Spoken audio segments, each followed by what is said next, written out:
Good day, everyone. So this is Alvin again from the Philippines, and welcome to my third leaderboard for Miss International 2019. I'm supposed to release the video yesterday, so I really do apologize for the delay because I lost my voice yesterday after a long 6 hours of talking in my class. So I just rested for a few hours, for a day, and here I am. I'm back with my voice, not fully well, but it's okay. I can manage. Now, Miss International is going to be held in Tokyo Dome in Japan in the 12th of November 2019.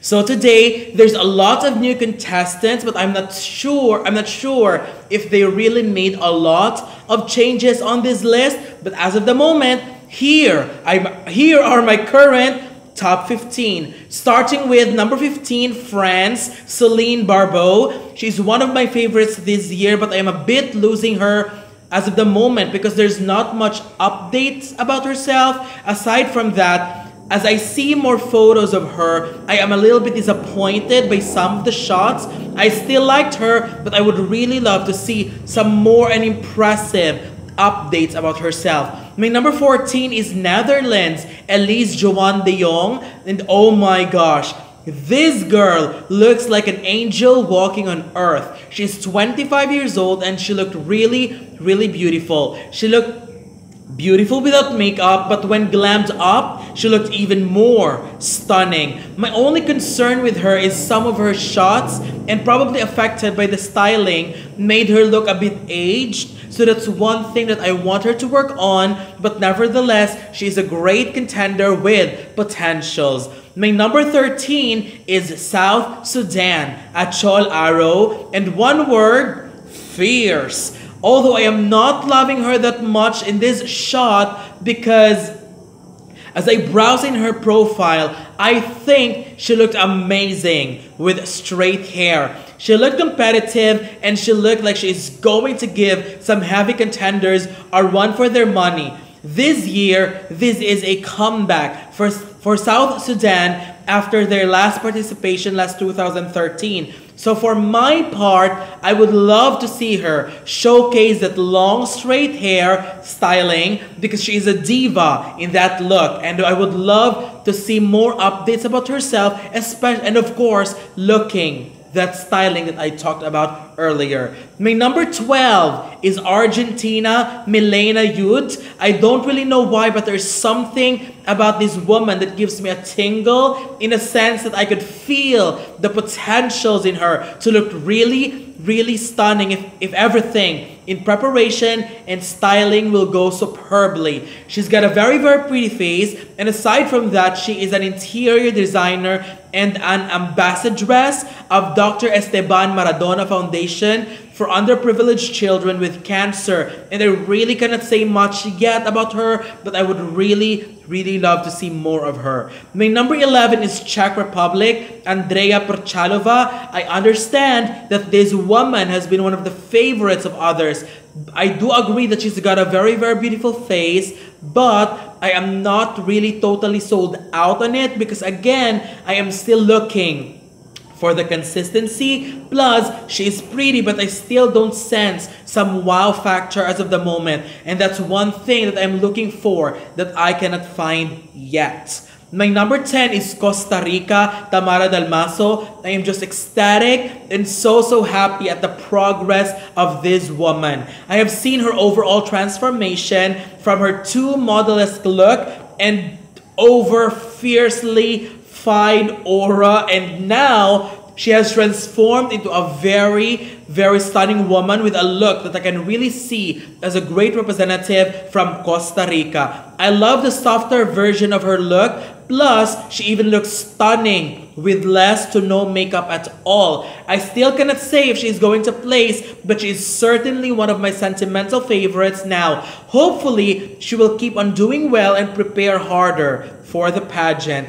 My number 9 is Uzbekistan, Tamila Sparrow, another sentimental favorite of mine. I loved her recent photo shoots, and I'm glad to see some fiercer and a different version of herself in those shots. And based on her recent updates, specifically on the candid shots. I am not liking her style that much, but it's fine because it can still be worked out. However, when she was invited to Lukoil, Uzbekistan as Miss Global 2018 Beauty Queen and representative of Uzbekistan, she looked really, really stunning, especially with the red gown that she wore. If only she could look and bring that look to Miss International pageant, or probably even better, then she could potentially be a sure qualifier. My number 8 is Slovak Republic, Alika Ondrashova, another contender this year that is really, really beautiful and has all the possibilities and the potentials to go all out and come strong. I don't know what is wrong with Slovak Republic in pageants, because they usually have stunning ladies almost all of the time, but they usually fail once the competition starts. With Alika, hopefully she will get all the support that she needs from the organization, because potential-wise, she's got it. Beauty-wise, she have it. She needs to work on her consistency in everything that Miss International is looking for in a winner. My number 7 is Belarus, Maria Pervey. For Miss International, this is absolutely the kind of beauty that we usually see doing well in the pageant. I am really expecting a lot, and there are some latest photos of her where I am not a fan of the styling, but I am aware how beautiful she is, and all I am hoping, expecting to see is the most stunning version of herself during the competition. She speaks English very, very well, and I'm glad how she is trying to engage with her followers on social media. My number 6 is Panama, Betsaida Rodriguez. She's a student of industrial engineering, and based on the overall physical aspect, in comparison to other ladies that have been selected as of the moment, I would say that she would easily be considered as one of the facially stunning and could probably place. However, my concern is I am not sure if she could maintain this, even up to the point that new set of candidates will join the group. I am happy that she is doing great and looking great so far. And all I wanted to see is consistency and keep up looking great and keep on working for her preparation for the pageant. My number 5 is Colombia, Alejandra Vengoechea. She is definitely one of the strong competitors this year. I just love the mixture of regal and classic beauty, but at the same time, exudes some sweetness all over her. Her national performance was also flawless, so I would expect a much impressive performance during the competition. I don't see her as a possible winner yet, but I have a feeling that she will be somewhere up there in the ranking. My number 4 is Indonesia, Jolene Maricholok. What's really amazing about Jolene is that if you follow her profile in social media, you can really feel that she and her team are working so tirelessly for the pageant. Although there are some stylings of her which I don't like, and I'm so sorry for saying this, but I am glad that she did a presidential visit. I know it's definitely a great pride and honor for her, but I was not really a big fan of her styling during that time, especially on the hair and the makeup. And one of the most recent updates post that she posted is kind of a short profile video about herself, and when I saw her in that blue gown, it made me speechless. Everything about that look was just pure perfection.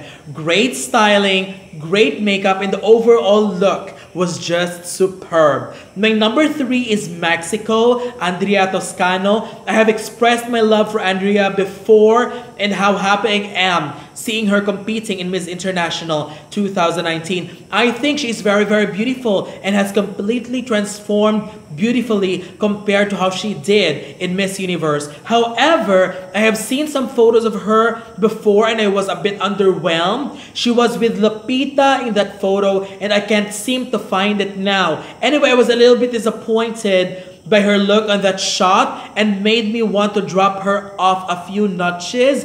However, good thing is I have seen some more recent updates where she looked extremely stunning, and I fell in love with her once again. I don't care what will other people say about what happened in Miss Universe because people change. And I am positively hoping that Andrea learned from that experience and will come to the competition very, very strongly. My number 2 is United Kingdom, Harriet Lane, and oh my goodness, this one got the best profile I have seen so far in the pageant. She's not on the top of my list beauty-wise, but she's got potentials to look stunning because although some of her photos look a bit okay to me, some actually made me wow. And it made me think, if she could pull off something as stunning and amazing as those mind-blowing shots that I have seen, then she could potentially do it. Aside from that, she is 6 feet tall, runway model, and a social media influencer. She is the founder and chair of the Pageant Network, which is a support organization for women across England, helping them to develop their confidence. And in 2017, she was awarded with Diana Award following the legacy of Princess Diana. The award is actually given to those who changed the world and is making a positive impact, and she is doing so by working with women of all ages, supporting them to get into volunteering, and her anti-bullying campaign was recognized as well. After being sexually assaulted, she worked with the British Transport Police on the campaign Report It and Stop It. And there's still more. And I'm just truly, truly impressed by her profile. And as a woman working so hard and giving all the efforts, she has now potentially, and she's now one of my favorites for the title, because I know the beauty of a woman is very important. But by looking and reading at her profile, I think this made her a much credible contender, because she has done something to change the woman, not just in her country, but inspiring on a larger scale. So I'm very, very happy for her achievement. So whatever the result is, I just want to say that I'm very, very proud of what she has achieved as of the moment. And my current number 1 for Miss International 3rd leaderboard is the Philippines, Patricia Magtanong. I have been following her journey since she was announced as a contender for Binibining Pilipinas 2019 pageant. I wanted her to be in Miss Universe, but then I have realized that she is better in Miss International. And the more I follow her journey, the more I am becoming positive and solid that Patricia could potentially take home another Miss International title for the Philippines. She is currently a lawyer, and undoubtedly, she is one of the great speakers that we have this year. Aside from that, what I truly appreciate from her is her consistency in the pageant. She always looked really, really stunning, shot after shot, whether it's professional or candid shots. She always managed to look amazing. Then, what I love about her is the softness in her overall aura, her vulnerability as a person, and everything about her just feels Miss International as of the moment. I don't know why, but I just feel like she could potentially take home the crown. The list may change, of course, but as of this time, she could actually be considered as a real contender to win the title. So that's it. This is my 3rd leaderboard for Miss International 2019. 40 contestants have been selected so far, so there's still more to come in the future. But as of the moment, this is my top 15. And what do you think? Don't forget to leave your comments below. Don't forget to give a thumbs up and share the video as well. And most importantly, don't forget to subscribe, because you'll be seeing more of these videos in the future. So for now, thank you very much. I'm already losing my voice. And have a wonderful day from the Philippines.